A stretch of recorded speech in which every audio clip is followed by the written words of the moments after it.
ओला dock YouTube channel को subscribe करें और बेल आइकॉन को दबाना मत भूलें। अस्सलाम वालेकुम नाज़रीन, मेरा नाम डॉक्टर नाहिद अख्तर राना है। मैं कंसल्टेंट ऑब्स्टेटिशियन एंड गायनेकोलॉजिस्ट हूँ।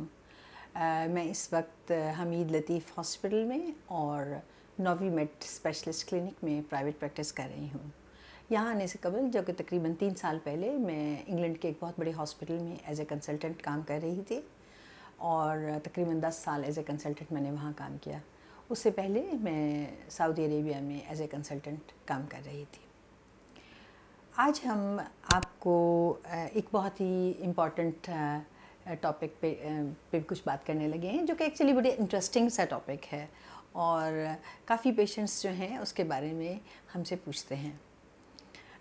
वो है कि हम प्रेगनेंसी की डेट्स को कैसे कैलकुलेट कर सकते हैं, या प्रेगनेंसी की ड्यूरेशन क्या होती है, या मैं अपनी एक्सपेक्टेड डेट ऑफ डिलीवरी खुद से कैसे पता कर सकती हूँ। पाकिस्तान के टॉप डॉक्टर्स के साथ अपॉइंटमेंट बुक करें, वो भी पेशेंट फीडबैक देखते हुए। लाखों लोगों की तरह पाकिस्तान के सबसे बड़े डॉक्टर नेटवर्क का फायदा उठाएं और आज ही ओला डॉक ऐप डाउनलोड करें। ओला डॉक, डॉक्टर का अपॉइंटमेंट आसानी से। तो सबसे पहले तो बात करते हैं कि जो नॉर्मल प्रेगनेंसी है उसकी ड्यूरेशन कितनी होती है। नॉर्मल प्रेगनेंसी की ड्यूरेशन यूजली 40 वीक्स होती है, लेकिन 36 वीक्स से ऑनवर्ड किसी भी वक्त डिलीवरी अगर हो तो उसको हम टर्म डिलीवरी कहते हैं। अगर 36 वीक्स से पहले डिलीवरी हो जाए तो वो प्री टर्म डिलीवरी कहलाती है, यानी कि टाइम से पहले डिलीवर होना। अब आप कहेंगे कि 40 वीक्स का क्या मतलब है और 40 वीक्स के कितने महीने बनते हैं, क्योंकि अगर एक महीने में चार हफ्ते होते हैं तो ये तो फिर 10 महीने बन जाते हैं। एक्चुअली हम एक रूल है प्रेगनेंसी की एक्सपेक्टेड डेट कैलकुलेट करने का, जिसको हम निगल्स रूल कहते हैं, और आज मैं आपको उसके बारे में बताऊंगी। प्रेगनेंसी की डेट कैलकुलेट करने के लिए सबसे इम्पॉर्टेंट चीज़ जो है वो ये है कि आपको अपना लास्ट मेंस्ट्रुअल पीरियड, यानी कि अपनी आखिरी माहवारी की डेट याद हो। अगर आपकी माहवारी की डेट सपोजिंगली 1 सितंबर है तो आप साल के 3 महीने उसमें से निकाल दें, उससे 3 महीने पीछे चली जाएं। जैसे कि आपने अगस्त निकाल दिया, मई निकाल दिया और 1 जून पे आप आ गए। इसके बाद आप इसमें 7 दिन ऐड कर दें। 1 जून प्लस 7 डेज इज़ 8 जून। तो आपकी जो ड्यू डेट है वो 8 जून बनेगी। अगर आपको ये भी कुछ कंफ्यूजिंग लगता है तो फिर आप ऐसे कर सकती हैं कि आप 280 डेज़ कैलकुलेट कर सकती हैं वहाँ से, अपने फर्स्ट पीरियड से। अब कुछ लोग इस बात से बहुत कंफ्यूज होते हैं कि मुझे तो पीरियड्स अगर 1 जून को आए हैं और मैं अपने कंसल्टेंट के पास 15 जुलाई को गई हूँ, तो वो मुझे कहते हैं कि आप तो 6 वीक्स प्रेग्नेंट हैं, तो मैं 6 वीक्स कैसे प्रेग्नेंट हो सकती हूँ, मुझे तो पीरियड मिस हुए अभी सिर्फ 2 हफ्ते हुए हैं। तो ये चीज़ बड़ी इंपॉर्टेंट है और ये समझने वाली है। जिस वक्त आपको पीरियड आता है, यानी कि जिस वक्त जो पहला दिन होता है पीरियड का, उस दिन से ही आपके एग की ग्रोथ शुरू हो जाती है, और जब आपका एग तकरीबन 2 हफ्ते का होता है उस वक्त वो रिलीज़ होता है और फिर वो प्रेग्नेंट होता है। तो जिस वक्त एग प्रेग्नेंट होता है उस एग की ऑलरेडी एज जो है वो 2 वीक्स होती है, और वो एज हम बच्चे की जो एज है या जो आपकी प्रेगनेंसी की ड्यूरेशन है उसमें ऐड करते हैं।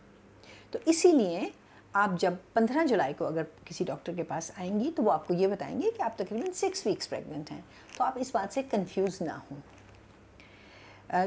और एक और चीज़ कि अगर आप ये चाहें, अगर आप ये पूछना चाहें कि आखिर मतलब मुझे तो पीरियड इस वक्त आए थे और क्या मेरी प्रेगनेंसी फ़ौरन ही 14 डे पे हो गई होगी, तो ऐसी बात नहीं है। बाज़ औक़ात ऐसे भी होता है कि थोड़े डिलेड ओव्यूलेशन होती है, और अगर डिले ओव्यूलेशन हो जाए तो प्रेगनेंसी की जो डेट है वो थोड़ी सी चेंज हो सकती है।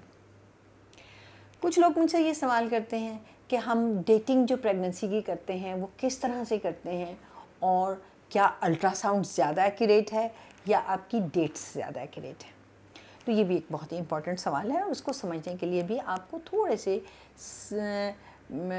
केयरफुली मेरी बात सुनना पड़ेगी। तो इसमें क्या होता है कि हम जब اول تو ایک چیز بڑی امپورٹنٹ ہے کہ آپ کا ڈیٹنگ سکین جتنا ارلی ہوگا اتنی ہی اس کی ایکوریسی زیادہ ہوگی. فار ایگزامپل اگر آپ کا ڈیٹنگ سکین جو ہے تقریباً 8 ہفتے یا 12 ہفتے سے کم پہ ہے تو اس کی ایکوریسی پلس مائنس 4-5 ڈیز ہوتی ہے. اسی طرح اگر آپ کا سکین تقریباً 20 ہفتے پہ ہوا ہے تو اس کی ایکوریسی جو ہے وہ تقریباً پلس مائنس 1 ویک رہ جاتی ہے. پھر اگر ہم آگے چلیں یعنی کہ جیسے آپ 3rd ٹرائمیسٹر میں چلی جاتی ہیں، آپ 34 ہفتے یا 36 ہفتے پہ اپنا پہلا سکین کرواتی ہیں اور آپ اس سے اپنی ڈیٹس کیلکولیٹ کرنا چاہیں تو بعض اوقات اس وقت ایکوریسی جو ہے وہ تقریباً پلس مائنس 10 ڈیز تک ہوتی ہے. تو اس لیے ہم دونوں چیزوں کو ملا کر آپ کو آپ کی ڈیٹس دیتے ہیں. سپوزنگلی جیسے میں نے پہلے کہا کہ اگر آپ کی 1 سپٹمبر لاسٹ پیریڈ ہے اور ہم نے آپ کو ڈیٹ 8 جون دی ہے تو جب ہم سکین کرتے ہیں 8 ہفتے پہ اس پہ ہم اس کی جسٹیشنل ایج بھی دیکھتے ہیں کہ اس وقت اس بچے کی جو لینگتھ ہے وہ کتنی ہے. اس کو CRL کہتے ہیں یعنی کہ کراؤن رمپ لینگتھ وہ کتنی ہے. اگر وہ کراؤن رمپ لینگتھ جو ہے وہ ہماری ڈیٹس کے ساتھ میچنگ ہے تو ہم جو ڈیٹ سے ہم نے آپ کو ڈیٹ دی ہے اس کو ایکوریٹ تصور کریں گے اور ہم کہیں گے کہ ڈیٹنگ ڈن بائی ڈیٹس. ٹھیک ہے. لیکن اگر آپ پریگننسی میں اپنے گائنیکالوجسٹ یا آبسٹیشین کے پاس بہت لیٹ پریزنٹ کرتی ہیں اور آپ کا پہلا سکین جو ہے وہ کافی لیٹ ہوتا ہے، سپوزنگلی لیٹس سے کہ آپ نے اپنا پہلا سکین تقریباً 25 ہفتے پہ کروایا، تو پھر ہم اس ڈیٹ کو پلس مائنس 1 ویک رکھیں گے اور اس کو آلویز کمپیئر کریں گے آپ کے گروتھ سے، آپ کے بچے کی گروتھ سے، جو ہم 2 ہفتے کے بعد ایک اور سکین کروا کے دیکھیں گے تاکہ ہمیں یہ پتہ رہے کہ اس بچے کی growth according to the dates جو ہم نے آپ کو دی ہیں ہو رہی ہے. شکریہ.